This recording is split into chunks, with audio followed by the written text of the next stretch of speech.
Hi കൂട്ടുകാർ, അസ്സലാമു അലൈക്കും വറഹ്മത്തുള്ളാഹി തആല വബറകാതുഹു. 2ാം ക്ലാസ് വിദ്യാർത്ഥികൾക്ക് നാളെ തിലാവത്തുൽ ഖുർആനും ഹിഫ്ളുൽ ഖുർആനും, ഖുർആൻ നോക്കി ഓതലും കാണാതെ ഓതി കൊടുക്കലുമാണ് എക്സാം വരുന്നത്. അപ്പോൾ ഇവിടെ 2025-ലെയും 2024-ലെയും ചോദ്യ പേപ്പറാണ് ഞാനിവിടെ പോസ്റ്റ് ചെയ്യുന്നത്. അപ്പോൾ ഇത് നോക്കി ഇത് തന്നെ പഠിക്കരുത്, ഇതിലുള്ളതും പഠിക്കുക. ഇതുപോലെ മറ്റു സൂറത്തുകളൊക്കെ വന്നാൽ നമുക്ക് ഓതി കൊടുക്കാൻ കഴിയണം. അപ്പോൾ ഇവിടെ വന്ന ആയത്തായിരിക്കൂല ചിലപ്പോൾ നമുക്ക് ചോദിച്ച സൂറത്തത് വേറെ ആയത്തായിരിക്കും ചോദിക്കുക. അപ്പോൾ അങ്ങനെ ആയത്തുകൾ അങ്ങോട്ടും ഇങ്ങോട്ടൊക്കെ മാറി വരാം. ഇവിടെ നമുക്ക് നോക്കി ഓതാനും സൂറത്തുൽ ആഷിയ അതിൽ 1 മുതൽ 7-ാമത്തെ ആയത്ത് വരെ അത് നമ്മൾ ഓതി കൊടുക്കുമ്പോൾ ഹൽ, വുജൂഹും, ലഹും എന്നൊക്കെ ഉള്ളതിൽ ഹാഇൻ്റെ മഹ്റജ് കറക്റ്റായിട്ട് ഓതുന്നുണ്ടോ നോക്കും. അതുപോലെ ഹംസ, ഹംസയുടേത്, ഹാഇൻ്റേത്, പിന്നെ ഐന്, പിന്നെ സ്വാദ്, പിന്നെ താ, തൻവീൻ്റെ ഉച്ചാരണം ഖാ, പിന്നെ തോ, ഖാഫ്, ലോദ്. ഇതൊക്കെ നമ്മൾ ഓതുമ്പോൾ അതിൻ്റെ മഹ്റജിൽ നിന്ന് തന്നെയാണോ എന്നൊക്കെ നോക്കിയിട്ടാണ് നമുക്ക് മാർക്ക് പരിഗണിക്കുക.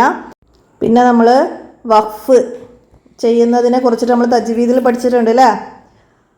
തായിൽ വഖഫ് ചെയ്യുമ്പോൾ ഹാ ആയിട്ട് ആഷിയ, ലാഴിയ എന്നൊക്കെ ഹാ ആയിട്ട് നിർത്തുന്നത് അതൊക്കെ ശ്രദ്ധിക്കും. അപ്പോൾ അതൊക്കെ മനസ്സിലാക്കട്ടോ. അക്ഷരങ്ങൾ പുറപ്പെടുന്നതും പിന്നെ രീതിയും ഒക്കെ നോക്കും. തജ്വീദ് നിയമത്തിലൊക്കെ ആണോ ഓതുന്നത് ഒക്കെ നോക്കിയിട്ടാണ് നമുക്കവിടെ 50 മാർക്കാണ് നോക്കി ഓതുന്നതിന് വരിക. പിന്നെന്താണ് ഹിഫ്ളുൽ ഖുർആൻ കാണാതെ ഓതി കൊടുക്കാൻ. ഇവിടെ അലന്തറ കൈഫ ഫഅല റബ്ബുക തൊട്ടിട്ട് മിൻ സിജ്ജീൽ എന്ന് 4 ആയത്തുകൾ നമുക്കിവിടെ നോക്കി ഓതി കൊടുക്കാൻ വന്നിട്ടുണ്ട്. അതുപോലെ ഫവൈലുൽ മുസല്ലീൻ എന്ന് തുടങ്ങുന്ന ആയത്ത് മുതൽ 7-ാമത്തെ ആയത്ത് വരെയും. അപ്പോൾ അതൊക്കെ ഏത് സൂറത്തതാണ് അതിൻ്റെ ആയത്ത് മാറി തന്നിട്ടൊക്കെ ചോദിക്കാം. പിന്നെ ഏതാണ് നമുക്ക് ഇന്നാ അഅ്തൈനാക്കൽ കൗസർ അതിൽ നിന്ന് ചോദിച്ചിട്ടുണ്ട്. പിന്നെ വല അന ആബിദുമ്മാ അബത്തും, പിന്നെ അത്തഹിയാത്ത് ചോദിച്ചിട്ടുണ്ട്. അപ്പോൾ നമ്മൾ 2ാം ക്ലാസ്സിൽ തജ്വീദിൻ്റെ അവസാനത്തിലുണ്ട് നമുക്ക് കാണാതെ പഠിക്കേണ്ട കുറച്ച് സൂറത്തുകൾ. അപ്പോൾ ആ സൂറത്തുകൾ മുഴുവനായിട്ട് കാണാതെ പഠിക്കുക. നമുക്ക് ആയത്തുകളൊക്കെ മാറി വന്നാൽ അപ്പോഴാണ് ഓതി കൊടുക്കാൻ കഴിയുള്ളൂ. പിന്നെ നമ്മൾ നിസ്കാരത്തിൻ്റെ ദിക്ർ പഠിച്ചിട്ടുണ്ട് അല്ലേ.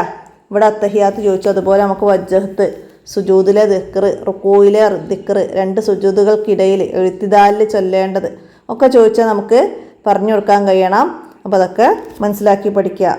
അപ്പോൾ തജ്വീദിൻ്റെ അവസാനത്തിൽ കുറച്ച് സൂറത്തുകളേ ഉള്ളൂ. ആ സൂറത്തുകൾ മുഴുവനായിട്ടും പഠിക്കുക. പിന്നെ നിസ്കാരത്തിൻ്റെ ദിക്ർ, അതേപോലെ തന്നെ നമ്മൾ വീട്ടിലേക്ക് കയറുമ്പം, വീട്ടിൽ നിന്ന് പുറത്തേക്ക് ഇറങ്ങുമ്പോൾ, പിന്നെന്താണ് മസ്ജിദിലേക്ക് കയറുമ്പോൾ, മസ്ജിദിൽ നിന്ന് പുറത്തേക്ക് ഇറങ്ങുമ്പോൾ ഒക്കെ നമ്മൾ പഠിച്ചിട്ടുണ്ട് അല്ലേ.